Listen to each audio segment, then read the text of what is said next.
Se você está nesse vídeo é que provavelmente o seu Instagram está flopado, com alcance baixo, engajamento baixo, enfim, você está aqui para descobrir quais são os 8 sintomas que impedem o seu Instagram de bombar. Vamos lá?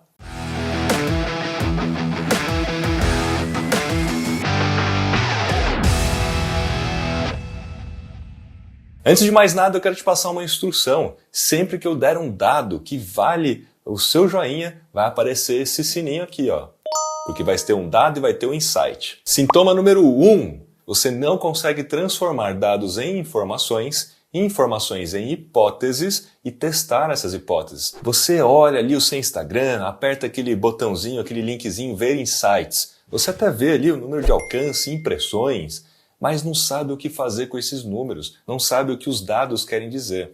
Ou seja, falta você mais conhecimento profundo sobre métricas, sobre indicadores, mas principalmente ter a mentalidade baseada em dados para testar hipóteses. Isso significa que além de olhar os dados, você precisa criar correlações entre esses dados. Por exemplo, todas as vezes que você faz um post começando com uma pergunta, o que acontece? Será que as pessoas comentam mais? Todas as vezes que você começa um Reels, com um título já direto no vídeo, com um gancho que estimula ali a curiosidade, aumenta a retenção, então você precisa ir testando. Mas não vale a pena você fazer um único teste.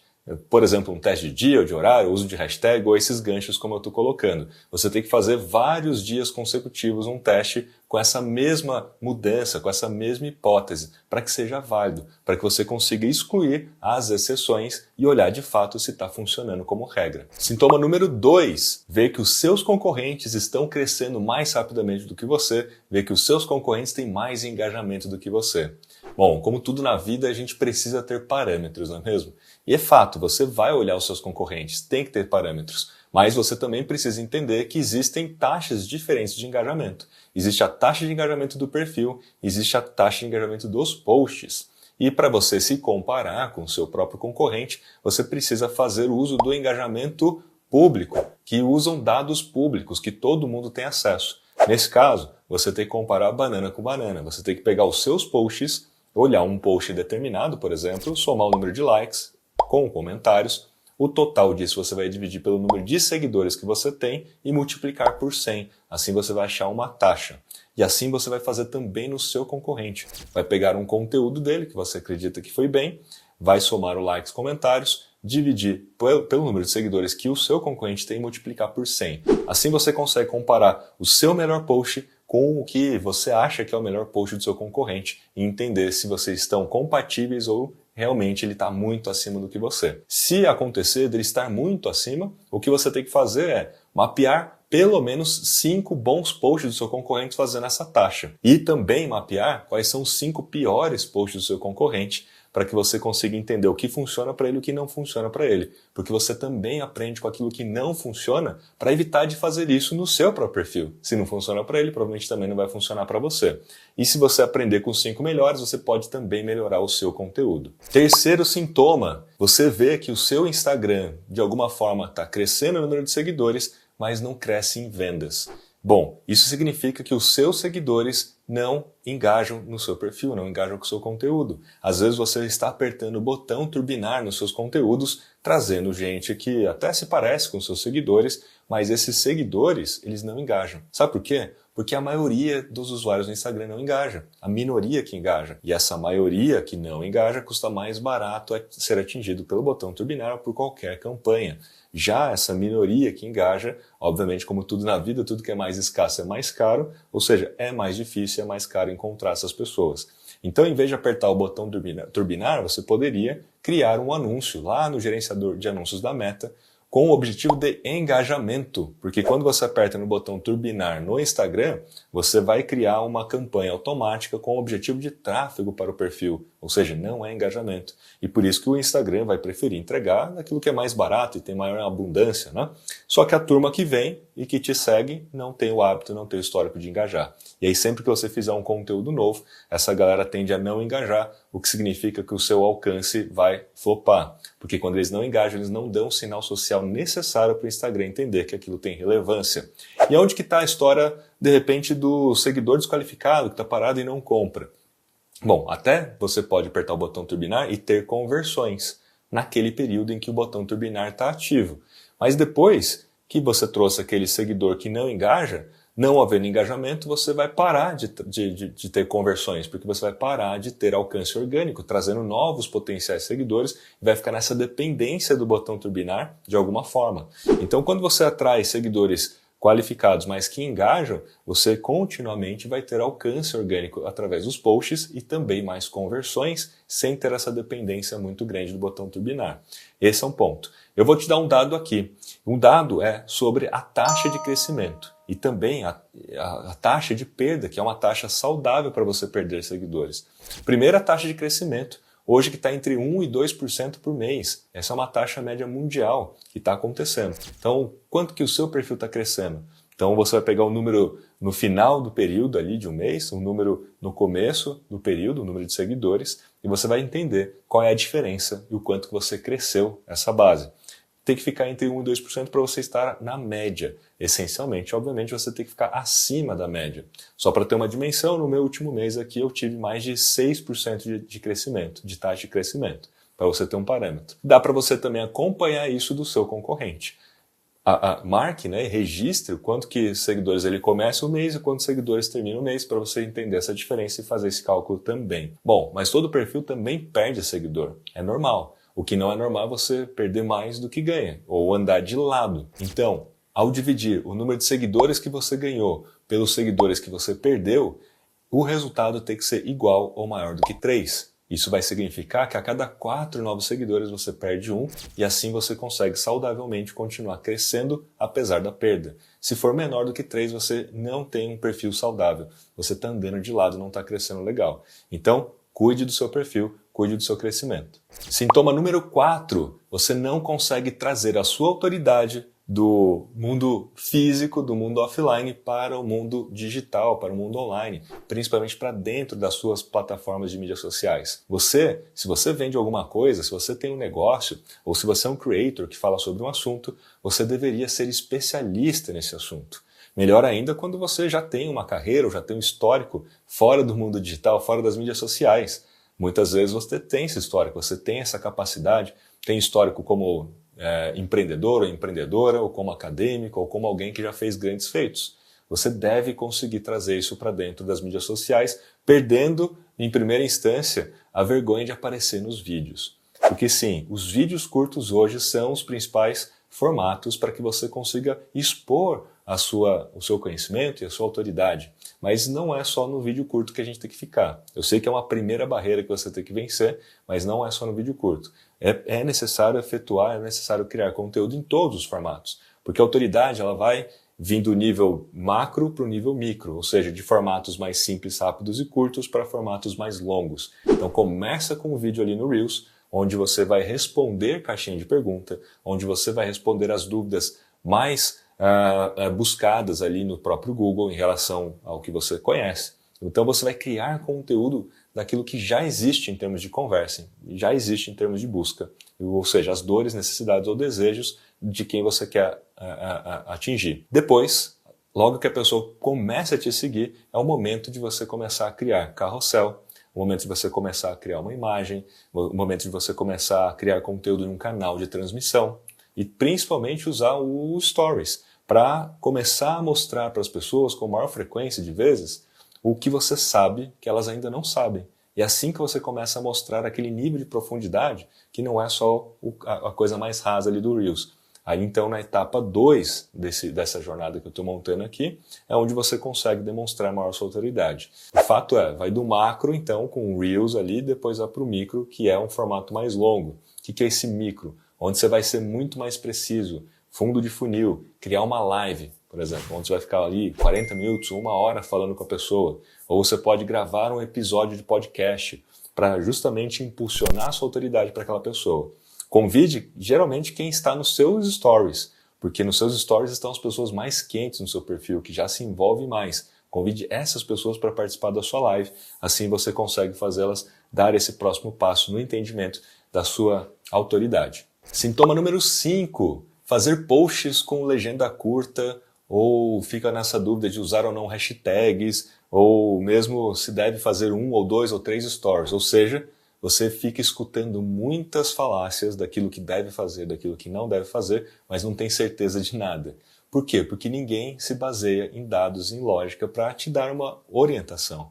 O fato objetivo é que não existe regra, existe formas de você entender uma lógica e testar, validar essa hipótese com as suas variáveis, com a sua realidade. Bom, o fato é, quanto postar, né? Quantas vezes postar, se eu devo colocar hashtag ou não, se eu devo fazer legenda curta ou longa, a gente tem que testar para entender o que é bom diante dos nossos potenciais clientes e dos nossos seguidores. Respondendo algumas questões rápidas dessas dúvidas, só para você ter uma dimensão, a pesquisa da HubSpot e junto com a Mention mostrou que tanto as legendas curtas quanto as legendas longas têm engajamento. Legendas com menos de 20 caracteres têm 6,7% de engajamento e legendas longas com mais de 2.000 caracteres têm 6,1% de engajamento. Então não é usar longa ou usar curta, e sim a lógica de educar o seu próprio seguidor, onde está o valor do seu conteúdo. Esse é um exemplo legal. E, obviamente, né, legendas longas são mais interessantes para as imagens e por carrossel, e não tanto para o Reels, já que o Reels é um formato mais imersivo em vídeo, que as pessoas querem ir passando. Então você também pode entender onde aplicar melhor essa legenda de acordo com o formato. Em relação a hashtags, uma pesquisa da Opinion Box aqui no Brasil mostra que hoje os brasileiros, 59% deles navegam entre as hashtags dentro do Instagram. Ou seja, eles clicam nas hashtags e navegam e olham os últimos posts, os posts mais relevantes ali. Faça o exercício depois, entre no meu perfil lá do Instagram, entre algum conteúdo e toque uma hashtag. Você vai ver que os meus posts aparecem entre os mais relevantes. E eu consigo ter ganhos adicionais de impressões e alcance em função dessas hashtags. Então elas funcionam, mas você tem que saber usar. Para saber usar, eu vou te dar uma dica até o final do vídeo. Fica aqui comigo. Sintoma número 6, criar conteúdo sem qualidade, que não gera atenção, retenção e, obviamente, a interação. Ou seja, não tem a tal da ressonância. O que acontece, né? Muitas vezes o seu perfil, ou você tem um social media, ou você é um social media, fica nesse dia a dia de criar post para cumprir tabela. Porque tem um escopo, ou tem ali uma quantidade de posts que você precisa fazer. Mas é claro que a premissa é sempre tentar fazer um conteúdo bom, é tentar fazer um conteúdo relevante. Mas eu posso mostrar para você, posso aprovar para você, que no meu caso, até em caso de outros perfis, a quantidade leva à qualidade. Então, se você partir do princípio que todo o conteúdo que você fizer tem que ser relevante, você vai fazer com a maior quantidade possível para que você tenha dados, para que você entenda aquilo que tem ressonância com o público-alvo. E assim você vai chegar na tal da qualidade. Lembre-se sempre, né, partindo do princípio que você vai tentar fazer um conteúdo bom. Essa quantidade, ela é variável, né, porque depende muito da frequência de vezes que você aparece para a mesma pessoa, por semana. Segundo a Meta, a frequência média ideal é 2, para que você aumente a intenção de compra e a lembrança de marca. Então, para que você chegue no número 2 de impactos para a mesma pessoa, você vai ter que aumentar o número de posts que você faz por semana, obviamente muito mais do que 2, para aumentar as chances de aparecer para a mesma pessoa naquela semana. Porque você não alcança 100% dos seus seguidores em todos os posts, certo? Então, a cada post é uma composição, só quando há uma sobreposição é que você tem a frequência 2. E qual que é a história da qualidade? Se você entender que um conteúdo bom ele tem 2 pilares, o primeiro pilar ele é pessoal, ele vai ao encontro de uma dor, uma necessidade, um desejo. Ele aparece uma pessoa, aparece você, e principalmente quando é uma autoridade. E o segundo pilar é relevante, é um conteúdo útil, é um conteúdo que as pessoas querem compartilhar, é um conteúdo que economiza tempo, economiza dinheiro, é intelectualmente interessante, faz as pessoas saírem melhores do que elas entraram. Assim você vai ter ali um conjunto daquilo que é bom. E lembre-se sempre, primeiro em termos de edição de conteúdo, planejamento de conteúdo, primeiro você tem que ter a atenção, depois você tem que conseguir manter as pessoas, então é a retenção, e todo o conteúdo tem que ter uma chamada para ação de forma explícita ou implícita, para que as pessoas tomem uma ação de diálogo, seja no comentário, ou queira compartilhar aquilo e mandar aquilo adiante. Mas tem que ter diálogo, porque mídias sociais são sociais, é sobre diálogo, é sobre relacionamentos. Sintoma número 7, se sentir vítima dos algoritmos, achar que os algoritmos são os vilões do Instagram e eles querem derrubar ali o seu alcance. Na prática, os algoritmos não são os vilões. Na verdade, os algoritmos eles são os heróis, acredite se quiser. O que o Instagram quer? O Instagram ele quer aumentar a experiência do usuário dentro do Instagram. Ele quer fazer com que as pessoas tenham uma ótima experiência. Vou dar um exemplo. Se você entrasse no Instagram todas as vezes e aparecesse só conteúdo ruim, Você entraria de novo no Instagram? Você voltaria? Se só aparecesse propaganda no seu feed quando você entrasse no Instagram, você voltaria? Não, né? Provavelmente não. Então, o Instagram está preocupado com a experiência do usuário e ele só vai entregar aquele conteúdo no qual as próprias pessoas, os próprios usuários entenderam que aquele conteúdo é bom, que aquele conteúdo é relevante, que aquele conteúdo ajuda a reter o usuário. Porque o que ajuda a reter o usuário é porque teve atenção, teve retenção, teve a tal da ressonância. Então, quando você cria um conteúdo, se as pessoas, que a amostra estatística inicial usada para determinar se o seu conteúdo é bom ou não, se essas pessoas não derem os sinais sociais positivos para o algoritmo de que o seu conteúdo é legal, seu conteúdo é bom, ele não vai entregar para mais seguidores e muito menos para não seguidores, que é a última instância, que funciona muito mais para Reels do que para outros formatos. Então, o algoritmo ele só está seguindo a reação das pessoas, do próprio comportamento humano. Agora, a gente está numa sociedade onde a futilidade tem atenção, tem retenção. Não por acaso, né? A gente já teve aí grandes programas de televisão cheios de futilidades e tinha uma audiência incrível. Então, tem muita gente que já entendeu esse jogo e consegue aproveitar técnicas de entretenimento para informar alguma coisa e faz o tal do infotenimento. Então, você pode usar narrativas, pode usar storytelling para tentar educar, para tentar, de alguma maneira, chamar a atenção, ter maior retenção. Então, veja, o conteúdo bom, que você já entendeu quais são os pilares do conteúdo bom, é responsável por 90% da sua distribuição, do seu alcance. É aquele conteúdo que ajuda a reter. Conteúdo que não ajuda a reter não vai ser entregue. E propaganda, invariavelmente, não ajuda a reter. Então, se o seu perfil tem apenas posts de propaganda, você acha que o seu Instagram tem que ser a sua vitrine, está errado. Porque 45% dos usuários deixariam de seguir um perfil nas mídias sociais por excesso de autopromoção. 80% rejeitam bancos de imagens. Preferem que você apareça, que o seu funcionário apareça. Preferem que os seus clientes apareçam no conteúdo para ser mais autêntico, para de fato ter mais ressonância dentro daquela questão do diálogo, das mídias sociais serem formas de relacionamento e diálogo. Faz sentido? E o oitavo sintoma é não conseguir traçar uma estratégia que dê lucro para o seu Instagram, que dê resultados. E para saber como fazer isso, você deve conhecer o curso Engaje e Venda Mais no Instagram. Esse é o meu curso. É o curso mais completo sobre Instagram, porque não é um curso apenas de criação de conteúdo. É um curso de marketing no Instagram, baseado na metodologia do Unbound Marketing, que eu levei 20 anos para escrever, que virou um best-seller, virou livro. Então, a metodologia do Unbound Marketing está associada ao Instagram para te ajudar a entender como aliar inbound marketing, outbound, marketing de influência, marketing de experiência, marketing de indicação e o tráfego pago, usar as mídias pagas. Você vai entender como reunir tudo isso dentro de uma única estratégia para fazer o seu Instagram conquistar mais seguidores qualificados, mais engajamento e, obviamente, mais vendas. Mas, acima de tudo, como que você vai transformar os seus clientes em promotores da sua marca, fazendo com que eles sejam seus maiores vendedores. Você vai entender de uma vez por todas, com base em dados e lógica, como deslanchar o seu Instagram, como fazer o seu Instagram, de fato, se tornar o maior canal de negócios para você. Para você conhecer mais, o link está aqui na descrição e também o link está na bio. E esses foram os 8 sintomas do porquê o seu Instagram não bomba, porquê o seu Instagram não segue em frente, está andando de lado, está perdendo alcance, não tem engajamento. Se você chegou até aqui é porque você tem muito interesse em fazer de forma diferente e tomar uma decisão, dar o próximo passo. Não deixe de conhecer o curso Engaje e Venda Mais.